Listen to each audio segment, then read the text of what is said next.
Hello everyone, আজকের আমি আলোচনা করতে চলেছি গভর্নমেন্ট অফ ইন্ডিয়া অ্যাক্ট 1935-এ যে সকল চেঞ্জগুলো হয়েছিল। প্রথম সেন্ট্রাল লেজিসলেচারে যে চেঞ্জগুলো হয়েছিল, 375টা সিট রাখা হয়েছিল লোয়ার হাউসে এবং 260টা সিট রাখা হয়েছিল আপার হাউসে। এবং লোয়ার হাউসের 375টা সিটের মধ্যে 250টা সিট ছিল ব্রিটিশ ইন্ডিয়ান টেরিটরিজের আর 125টা সিট ছিল প্রিন্সলি স্টেটের। এবং আপার হাউসের 260টা সিটের মধ্যে 156টা সিট ছিল ব্রিটিশ ইন্ডিয়ান টেরিটরিজের এবং 104টি সিট ছিল প্রিন্সলি স্টেটের।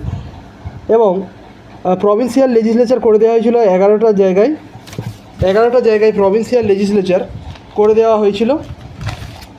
সেই জায়গাগুলি হলো United Province, Bengal, Punjab, Madras, Assam, Bihar, Odisha, Bombay, Central Provinces and Sindh আর NWFP।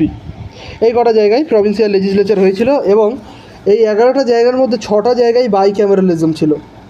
এবং